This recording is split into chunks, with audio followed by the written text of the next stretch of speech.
चलिए, तो जैसे कि कल मैंने आपको पढ़ाया था इम्बाइबिशन, ऐसे ही आज मैं आपको पढ़ाऊंगा प्लाज्मोलाइसिस। इम्बाइबिशन का भी डेली लाइफ में बहुत यूज है और प्लाज्मोलाइसिस का भी डेली लाइफ में बहुत यूज है। Imbibition is also special type of diffusion, not osmosis.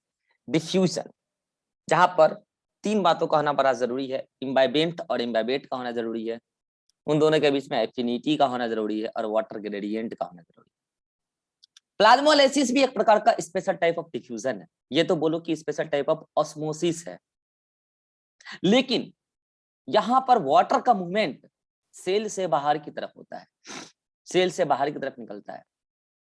कब? कुछ स्पेशल कंडीशन, यूं ही नहीं, नॉर्मल नहीं। As under the special condition, cell loses the water, and when that enter condition cell loses the water, that phenomena is exosmosis.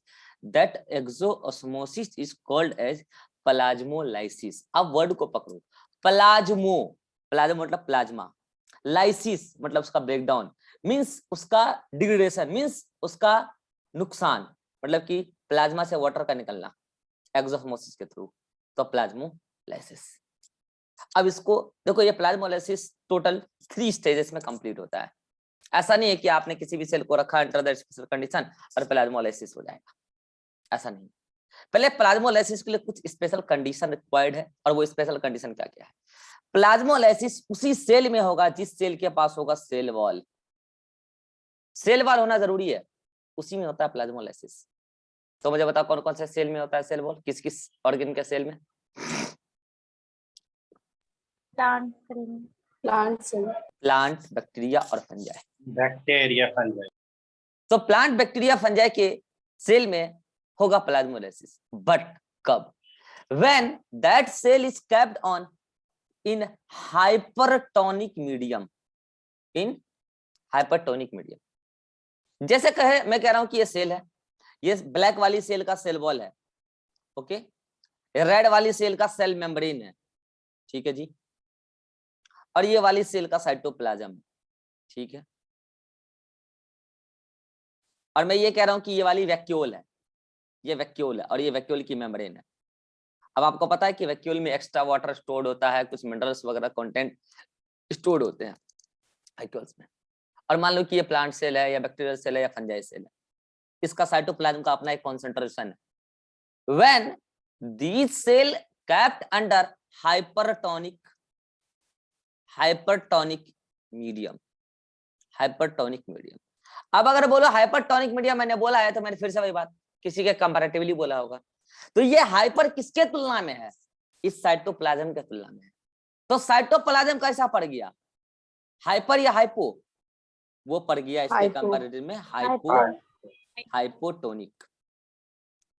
अब मुझे बताओ कहां पानी ज्यादा कहां पानी कम? बाहर आपने बीकर, बाहर आपने बीकर में ये सब सेटअप लगा दिया, मान लो ये बीकर में आपने लगा दिया, ठीक है, ये सब कुछ बीकर में चल रहा है,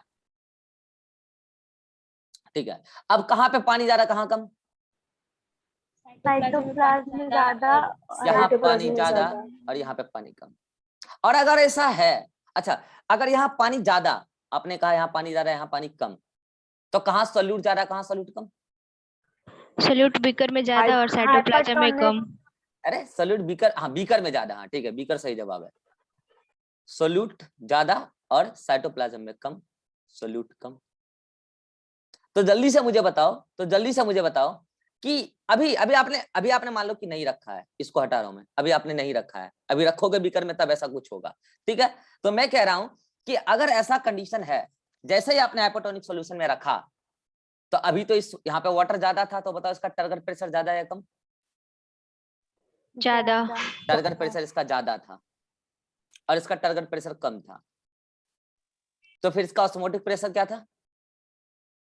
ज्यादा था। ज्यादा कौन बोल रहा है जी? और इसका ऑस्मोटिक प्रेशर ज्यादा होगा, कम। ऐसा था, जैसे ही आपने सेल को रखा हाइपरटोनिक कंडीशन में, तो वाटर का मूवमेंट स्टार्ट हुआ। जल्दी से बता, वाटर कहां से कहां मूव करना शुरू किया? हाइपोटोनिक से साइटोप्लाज्म से बीकर की तरफ। पानी मूव करना स्टार्ट किया साइटोप्लाज्म से बीकर की तरफ, और यहाँ पर पहले इस वाटर ने सेल मेम्ब्रेन को क्रॉस किया, देन सेल वॉल को क्रॉस किया, और जब ऐसा क्रॉस किया दैट प्रोसेस, दैट ऑस्मोसिस है, वाटर का ग्रेडियंट भी है, सेल मेम्ब्रेन को क्रॉस भी कर रहा है, ऑस्मोसिस, और केवल वाटर का मूवमेंट हो रहा है, osmosis, and this is called as exosmosis. Cell से बाहर निकल रहा है ना, exosmosis.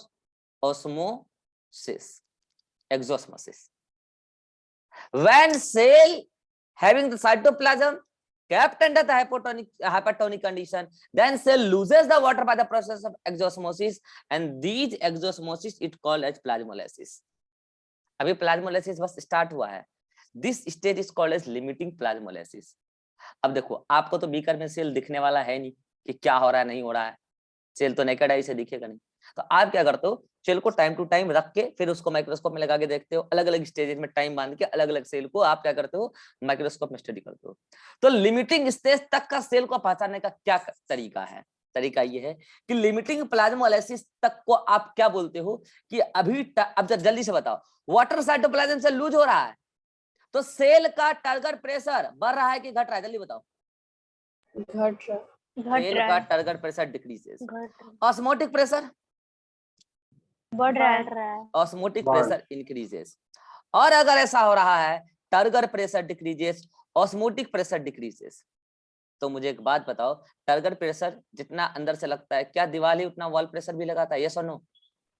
यस सर, तो वॉल Yes, प्रेशर भी डिक्रीजेस घटेगा, और अगर टारगेट प्रेशर वॉल प्रेशर दोनों घट रहा है तो थोड़ी देर के बाद सेल अंदर की तरफ मूव करना शुरू करेगा।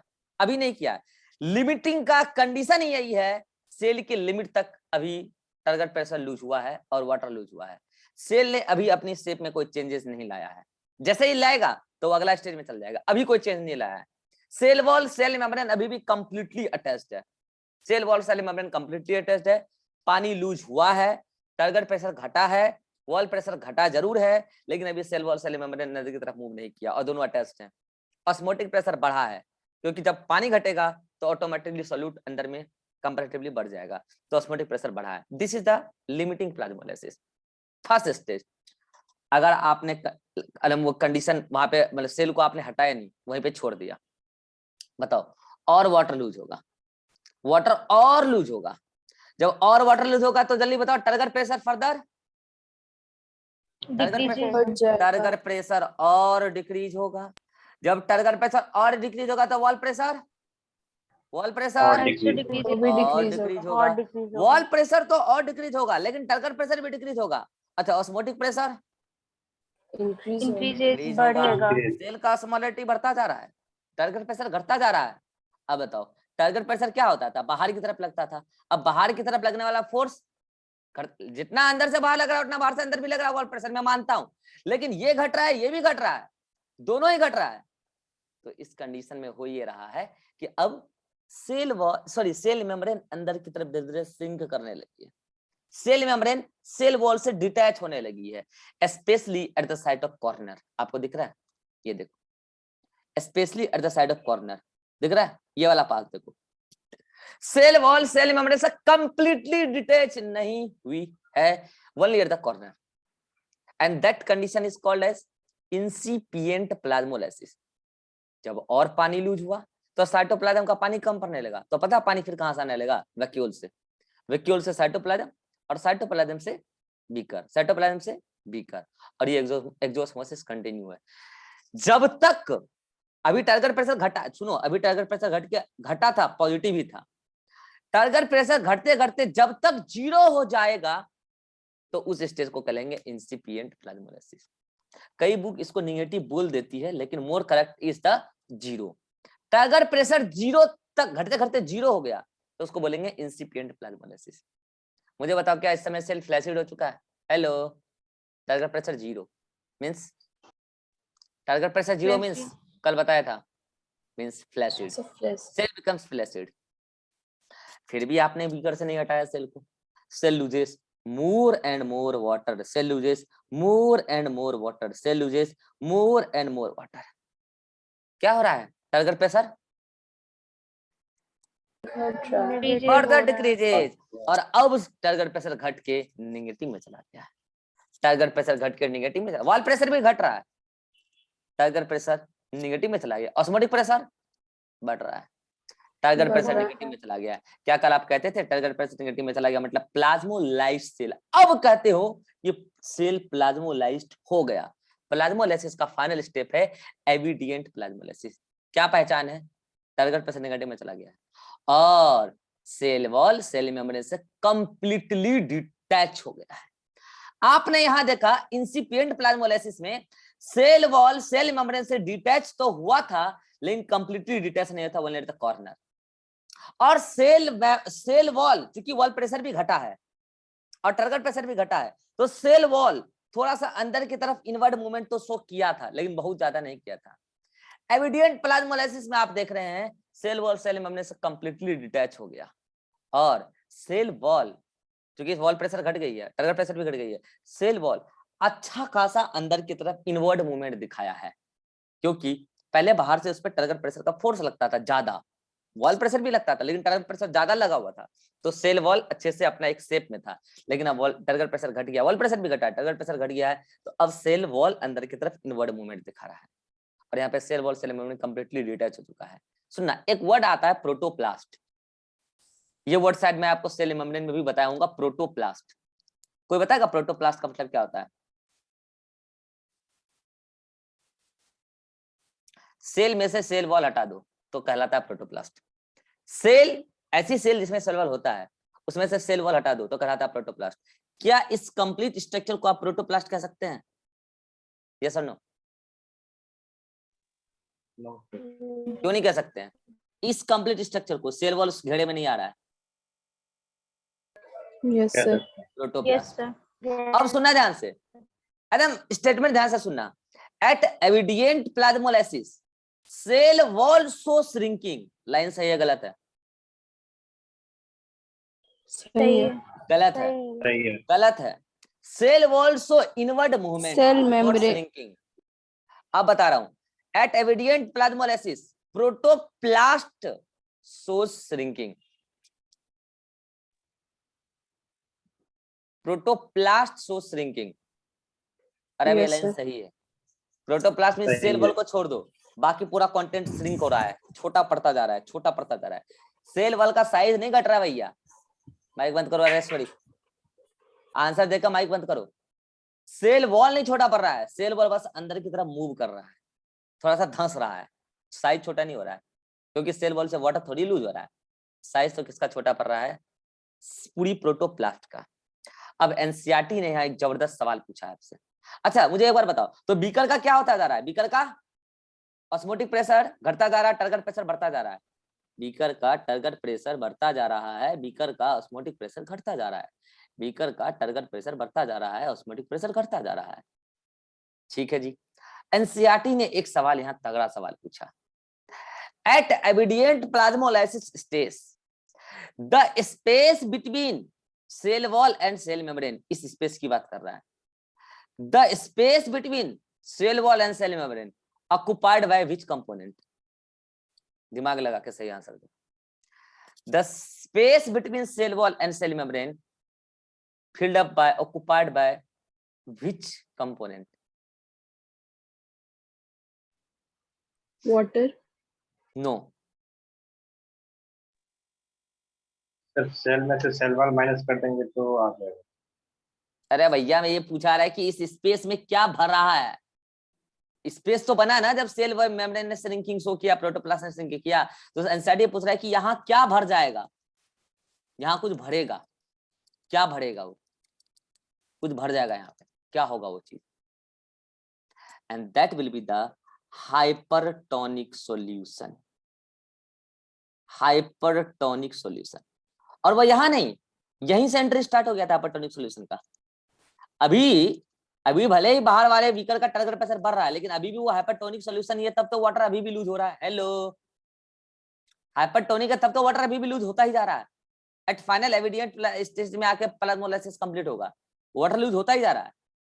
तो ये जो सेल वॉल है, ये सेल वॉल जल्दी से बताना, सेलेक्टिवली परमेबल होता है कि freely permeable? Cell wall Selective permeable. Freely permeable, बहुत फिर भी दिन सिखाया है। Cell wall freely permeable, solute को भी अलाउ करता है, सॉल्वेंट को भी अलाउ करता है, फ्रीली परमिएबल। और बाहर जो सॉल्यूशन है वो है हाइपरटोनिक सॉल्यूशन, उसमें सोल्यूट भी है, सॉल्वेंट भी है, तो पूरा हाइपरटोनिक सॉल्यूशन इस स्पेस में ज्यादा के भरने लगेगा। तो at evident plasmolysis stage the space between cell wall and cell membrane will be filled up, occupied by hypertonic solution. Now cell becomes fully plasmolized. Cell plasmolysed हो गया है। अब अगर थोड़ा देर सेल और रहा तो थोड़ी देर में सेल का प्रोटोप्लास्ट अपनी पूरी तरीके से श्रिंकिंग कर देगा और सेल मेम्ब्रेन डिस्ट्रॉय हो जाएगा, सेल मेम्ब्रेन ड्राई अप हो जाएगा, सेल मेम्ब्रेन अपनी प्रॉपर्टी लूज कर देगा और सेल वॉल के अंदर का पूरा स्पेस हाइपरटोनिक सॉल्यूशन से भर जाएगा और सेल डेड हो जाएगा। इसके बाद एविडिएंट के बाद, तो अगर आप चाहते हैं सेल को जिंदा रखना है क्या करोगे? नेक्स्ट क्वेश्चन, एविडिएंट प्लाज्मोलाइसिस के जस्ट बाद क्या करोगे जल्दी बताओ, अगर सेल को जिंदा रखना है? सॉल्वेंट का बाहर का हाइपरटोनिक सॉल्यूशन हटा देंगे। इस सेल को उठा के जल्दी से हाइपोटोनिक सॉल्यूशन में डालो, हाइपोटोनिक सॉल्यूशन में डालो। अब जल्दी से बताओ, अगर जल्दी से हाइपोटोनिक सॉल्यूशन में डालोगे तो इस सेल का टारगेट प्रेशर काफी कम है, हेलो, और हाइपोटोनिक सॉल्यूशन आप डाले हो तो उसका टारगेट प्रेशर ज्यादा है, तो पानी अंदर की तरफ जाने लगेगा। एंडोस्मोसिस या एक्सोस्मोसिस? एंडोस्मोसिस या एक्सोस्मोसिस? प्लाज्मोलाइसिस का उल्टा या सेम प्लाज्मोलाइसिस की तरह? उल्टा। This process is called as deplasmolysis. Lag कर रहा है। और किसका लैग कर रहा है? नो सर नहीं कर रहे। राजेश्वरी अपना चेक करो, टारगेट प्रेशर बाहर ज्यादा और अंदर कम, तो वाटर अंदर जा रहा है, वाटर अंदर जा रहा है। This is the reverse of plasmolysis, so this is deplasmolysis, this is deplasmolysis. और डीप्लाज्मोलाइसिस तब तक ही पॉसिबल है जब तक सेल जिंदा हो, क्योंकि आपने प्लाज्मोलाइसिस प्रोड्यूस किया है, मींस ऑस्मोसिस, ठीक है। प्लाज्मोलाइसिस का उल्टा डीप्लाज्मोलाइसिस मींस ऑस्मोसिस। अगर सेल मेम्ब्रेन जिंदा है तभी तक डीप्लाज्मोलाइसिस हो सकता है। अब मुझे बताओ, अगर एविडिएंट स्टेज के जस्ट बाद आपने डीप्लाज्मोलाइसिस नहीं किया तो क्या उसके बाद फिर आफ्टर लॉन्ग टाइम क्या डीप्लाज्मोलाइसिस पॉसिबल है? तो फिर पॉसिबल क्या है? अगर उसको हम हाइपरटोनिक सॉल्यूशन में रखेंगे तो डीप्लाज्मोलाइसिस नहीं होगा तो होगा क्या? सेल डेड कर जाएगी पूरी। नहीं, कुछ फिनोमेना तो चलेगा। वाटर जाएगा सेल के अंदर, नहीं वाटर जाएगा सेल के अंदर, लेकिन वो प्रोसेस डीप्लाज्मोलाइसिस नहीं होगा। क्या कहलाएगा वो process? That process will be imbibition. That process will be imbibition. Cell dead हो गई है, इम्बाइबेंट की तरह एक्ट करेगी। बाहर पानी ज्यादा कर दिया आपने हाइपोटोनिक सॉल्यूशन डाल के तो वाटर जाएगा, लेकिन वो डीप्लाज्मोलाइसिस नहीं होगा क्योंकि सेल डेड हो चुकी है, मगर इम्बाइबिशन तो होगा ना। कितना को समझ में आ गया? इम्बाइबिशन होगा। That process will be imbibition. हाँ, किनको नहीं आया? और विवेक क्या नहीं आया समझ में? सृष्टि और राजेश्वरी जिंदा हो ना, मैं जब भी पूछूं कि कितनों को समझ में आ गया तुरंत हाथ खड़ा होना चाहिए। अगर जिंदा हो और गुजर चुके हो तो मुझे इन्फॉर्म कर दो, मैं श्रद्धांजलि दिलवा दूंगा, मैं दिलवा दूंगा श्रद्धांजलि, आप चिंता ना करो। गुजर गए हो तो बता दो कि सर मैं गुजर गई, मेरी अंतिम सांस थी, बस मेरा यहीं तक साथ था दुनिया को, मैंने दुनिया का इतना अनाज खा लिया लेकिन मैं दुनिया के पास दुनिया के लिए कुछ कर नहीं पाई सर, अफसोस है। मैंने दुनिया का इतना अनाज खा लिया, लेकिन ये कोई और खाता तो दुनिया के लिए कुछ कर गुजरता। बता के जाओ, ऐसे मत गुजरो, समझ रहे हो? हाँ, क्लास में हम ऐसे बैठते हैं, ले जी अरे मास्टर पढ़ा रहा है, थोड़ी देर में सो ही जाएंगे तो क्या फर्क पड़ता है, मास्टर क्या कर लेगा, मास्टर सो ही जाएंगे तो क्या कर लेगा, ऑनलाइन है, सो जाएंगे क्या कर लेगा मास्टर। गुजरने से पहले बता दिया करो ना। तो दिस इज द प्लाज्मोलाइसिस। अब इसका डेली लाइफ में क्या रोल है? तो पहले मैं आपको एक बार पूरा नोट्स में एक बार डायग्राम दिखा देता हूँ और नोट्स में कुछ करेक्शन है, मैं उसका करेक्शन कराता हूँ पहले। तो ये है आपका भैया प्लाज्मोलाइसिस, कहाँ गया? ये है प्लाज्मोलाइसिस। तो ये लिमिटिंग प्लाज्मोलाइसिस कब होगा? जब आप हाइपरटोनिक सॉल्यूशन में रखेंगे तभी प्लाज्मोलाइसिस होता है, लिमिटिंग प्लाज्मोलाइसिस। इसमें एक स्टेटमेंट क्या गलत है, तो ये देखो, ये तो यहाँ लिखा है ना, due to action of wall pressure. इस पूरी लाइन को काटो जल्दी से।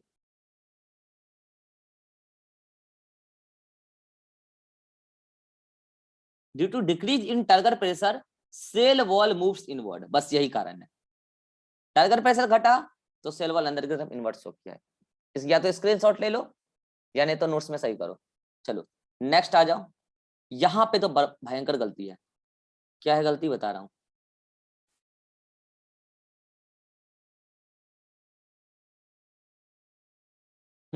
Cell wall moves more inward due to wall pressure, नहीं, ड्यू टू वॉल प्रेशर नहीं, due to decrease in turgor pressure. क्या लिखोगे, due to decrease in, due to further decrease, ऐसे लिखो, ऐसे लिखो, sorry, due to further decrease, due to further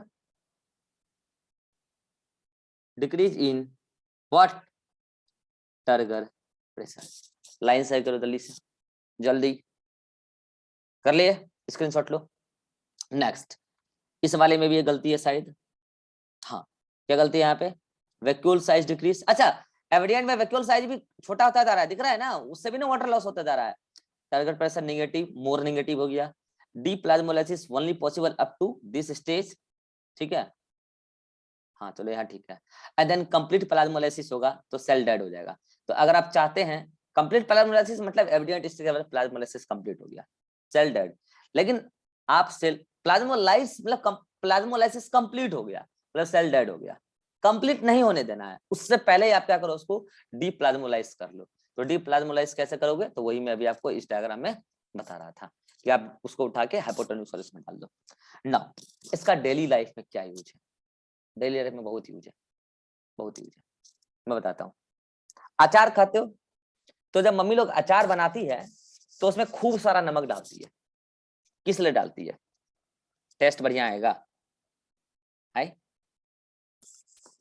खूब सारा नमक डालती है बढ़िया टेस्ट लाने के लिए, नहीं, इसको प्रिजर्व करने के लिए। कैसे कैसे, हाउ, तो वहां होता है प्लाज्मोलाइसिस। किसका, किसका, अचार का, किसका होता है, अचार का या पानी का, हम बाकी लोग, प्लाज्मोलाइसिस किसका होता है अचार में, अचार का या कंटेनर का, है पता नहीं, अचार का ही होगा। अचार का होगा। वाह, बहुत अच्छा। अचार का प्लाज्मोलाइसिस कर देना है, थोड़ी देर में अचार छोटा हो जाएगा, थोड़ी देर में अचार डेड हो जाएगा और हम डेड अचार को खाएंगे, हमें अच्छा लगेगा। क्या बात है, गजब के कंसेप्ट। अभी थोड़ी देर कह रहे थे पहले कि अचार को प्रिजर्व करना है, तो अचार को फिर प्रिजर्व किस चीज से किया तुमने यार, ये नहीं समझ आया मुझे। नहीं, तुम कह रहे हो कि नमक हम एज अ प्रिजर्वेटिव एजेंट डाल रहे हैं, तो फिर तुम अचार को प्रिजर्व किस चीज से कर रहे हो, प्लाज्मोलाइसिस से बताना चाह रहे हो, प्लाज्मोलाइसिस तो करा रहे हो अचार का। क्या बोल रहे हो पता भी है, तो सुनो। अचार पर बैक्टीरिया और फंजाई कर सकता है अटैक। अगर अचार पर बैक्टीरिया और फंजाई कर देगा अटैक, तो बैक्टीरिया और फंजाई डालेगा अपना टॉक्सिन्स अचार के सॉल्यूशन में, और अगर वो हम खाएंगे तो हमको सकता है डिजीज। तो हम नहीं चाहते हैं कि वो बैक्टीरिया फंजाई वहां अटैक करे और वो जिंदा रह पाए। अटैक करे भी तो अटैक करते ही मर जाए, वो अपना नंबर ना बढ़ा पाए, क्योंकि थोड़े बहुत तो बैक्टीरिया फंजाई हमारे स्टमक का सेल भी मार देता है उसको, थोड़े बहुत बैक्टीरिया फंजाई को। तो हम नहीं चाहते कि ह्यूज क्वांटिटी में हमारे बॉडी के अंदर बैक्टीरिया फंजाई जाए। तो हम चाहते क्या है कि जैसे ही अचार हमने डाला, लॉन्ग टाइम तक उसको रखना है, हम उसमें नमक मिला दिए। नमक मिला के पूरे अचार के सॉल्यूशन का क्या कर दिए, कॉन्सेंट्रेशन बढ़ाए कि घटाए, बढ़ाए। मतलब अचार को हमने क्या बना दिया, हाइपरटोनिक सॉल्यूशन। और अब जब बैक्टीरिया और फंजाई आता है हैविंग सेल वॉल, तो बैक्टीरिया और फंजाई का जो साइटोप्लाज्म है उसका सॉल्यूशन बन जाता है हाइपोटोनिक सॉल्यूशन, और प्लाज्मोलाइसिस होना स्टार्ट हो जाता है। किसका, अचार का या बैक्टीरिया और फंजाई का, बैक्टीरिया और और बैक्टीरिया और फंजाई का हो जाता है कंप्लीट प्लाज्मोलाइसिस। क्योंकि उसको उठा के कोई फिर वहां हाइपोटोनिक सॉल्यूशन में रखने वाला मिलेगा नहीं, उसका हो जाता है कंप्लीट प्लाज्मोलाइसिस और बैक्टीरिया और फंजाई मर जाता है। तो कह रहे हैं मर जाएगा, वो खा लेंगे तो उससे नुकसान नहीं होगा। मैंने पहले ही बोला, एक आध बैक्टीरिया फंजाई अटैक किया, मारा गया, कोई दिक्कत नहीं, उतना तो हमारा बॉडी ऐसे डाइजेस्ट कर जाता है, उसका नंबर तो नहीं बढ़ पाया ना, मर गया। ये सेम एप्लीकेशन होता है जैम में, जैम में जेली, उसमें क्या होता है कि जेली पूरा एकदम उसको कॉन्सेंट्रेटेड बना के रखते हैं शुगर सॉल्यूशन डाल के। क्यों रखते हैं? बस यही कंसेप्ट है, ताकि उसमें बैक्टीरिया फंजाई आए तो शुगर सॉल्यूशन में बहुत ज्यादा सोल्यूट है, तो बैक्टीरिया फंजाई का साइटोप्लाज्म हाइपोटोनिक बन जाएगा और वो जो जैम जेली में जो शुगर सॉल्यूशन है वो हाइपरटोनिक बन जाएगा, तो हो जाएगा प्लाज्मोलाइसिस। किसका? चाशनी का। किसका प्लाज्मोलाइसिस होगा? चाशनी का, बैक्टीरिया बैक्टीरिया और फंजाई का। और बैक्टीरिया और फंजाई मर जाएगा, एक आध मर जाएंगे कोई बात नहीं, हमारा बॉडी तो ऐसे उसको डाइजेस्ट कर जाएगा, तो उससे हमारा जो जैम है वो प्रिजर्व रहेगा। तो डेली लाइफ में तो इसका ये तगड़ा यूज है, अचार में और जैम में। और भी इसका डेली लाइफ में यूज है, जो मैं कल बोल रहा था, गलती से इम्बिबिशन में बता रहा था। आप आजकल डॉक्टर के पास जाएंगे और डॉक्टर को बोलेंगे सर हमारे गले में प्रॉब्लम है, खास करके टीचर कम्युनिटी को ये प्रॉब्लम आजकल बहुत ज्यादा देखने को मिल रहा है, जो मेहनत करके पढ़ाते हैं, मन से पढ़ाते हैं, कामचोर नहीं है, तो उनके गले में थ्रोट में प्रॉब्लम आ रहा है, बोलते हैं कि आवाज ये हो रहा है वो हो रहा है, ठीक है। तो उनको डॉक्टर सजेस्ट कर रहे हैं कि सुबह से उठ के और रात को सोने से पहले आप लोग क्या करें, गर्म पानी से कुल्ला करें। तो इससे क्या होगा कि आपके थ्रोट में जो, क्योंकि आप लोग बहुत ज्यादा बोलते हैं तो आपका मुंह हमेशा खुलता रहता है अदर पर्सन के कंपैरिजन में। मान लो कि कोई एसी में बैठा हुआ है और ऑफिशियल वर्क कर रहा है, तो वो अपने मुंह को इतनी बार नहीं खोलता है जितनी बार आप खोलते हो, तो आप खोलते हो, और उससे क्या होता है कि बैक्टीरिया फंजाई आपके मुंह में हमेशा जाता रहता है, तो उससे क्या होता है कि आपके थ्रोट में इन्फेक्शन के चांसेस बढ़ जाते हैं, इसकी वजह से भी प्रॉब्लम आती है। तो कहते हैं कि आप सुबह और शाम क्या करो, गर्म पानी में नमक डाल के गलाला करो। इससे क्या होता है कि जो नमक का सॉल्यूशन है वो आपके थ्रोट में थोड़े समय के लिए जब रुकता है, तो वहां के बैक्टीरिया फंजाई का क्या हो जाता है, क्या थ्रोट का होता है या बैक्टीरिया फंजाई का प्लाज्मोलाइसिस? बैक्टीरिया फंजाई का हो जाता है प्लाज्मोलाइसिस, और वो वहां पे किल हो जाते हैं और फिर आपके कुल्ले के गलाले के साथ वो बाहर आ जाते हैं। तो ये डेली लाइफ में एक और एप्लीकेशन अभी रिसेंट टाइम में चल रहा है। फिर और बताता हूँ कि अगर मान लो कि किसान के खेत में कोई खरपतवार है, उसको मारना है, खरपतवार मतलब क्या, अनवांटेड क्रॉप्स जिसको आप नहीं चाहते आपके खेत में उगे, तो जो भी प्लांट को आपको मारना है उसके जड़ के पास, उसके रूट के पास जाके आप क्या करो, सॉल्ट सॉल्यूशन, गहरा सॉल्ट सॉल्यूशन जाके वहां पे उसके जड़ में डाल दो, तो क्या हो जाएगा, प्लाज्मोलाइसिस। किसका? सॉइल का कि रूट का? बैक्टीरिया हाँ, अरे ले, हर जगह बैक्टीरिया। तो रूट का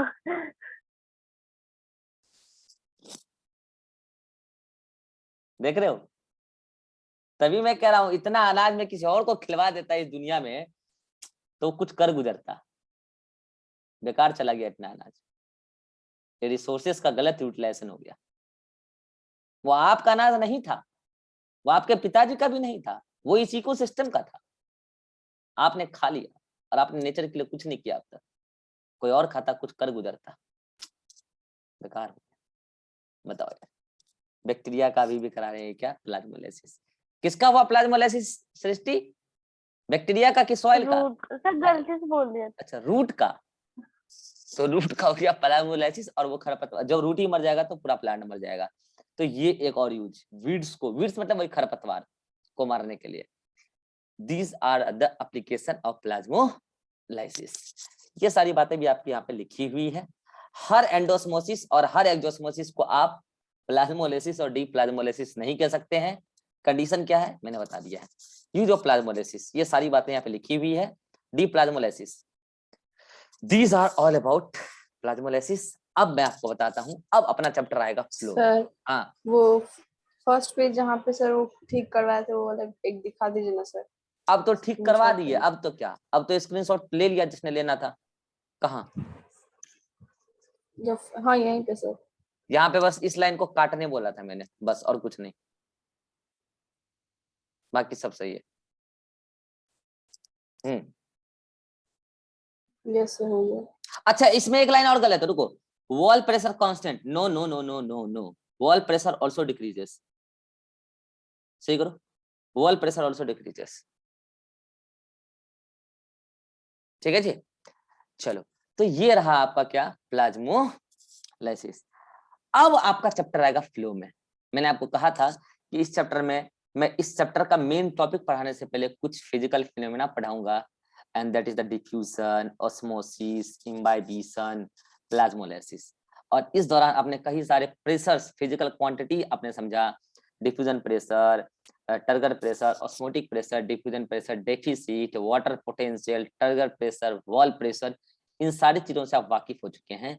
और अब आएगा इस चैप्टर का मैकेनिज्म वाला पार्ट, और हम सबसे पहले मैकेनिज्म में पढ़ेंगे ट्रांसपायरेशन, और हम कल पढ़ेंगे ट्रांसपायरेशन। और आपसे उम्मीद करते हैं कि कल आप एनाटॉमी वाले प्लेलिस्ट के सीरीज में जाकर एस्टोमेटा का, एनाटॉमी वाला पूरा चैप्टर खत्म हो चुका है, एस्टोमेटा का जो स्ट्रक्चर है ये आपको कहाँ मिलेगा, एपिडर्मल टिश्यू सिस्टम वाले के आसपास वाले वीडियो के आसपास मिलेगा।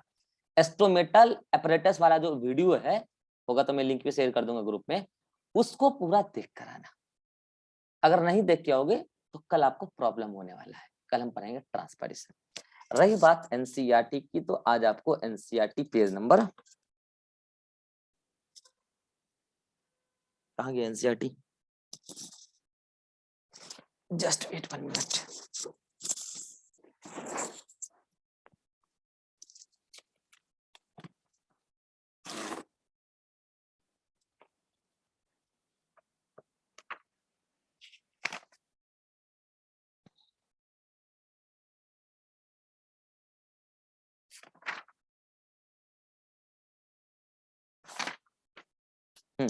तो आज आपको एनसीईआरटी पेज नंबर 181 पर पढ़ना है लास्ट पैराग्राफ से।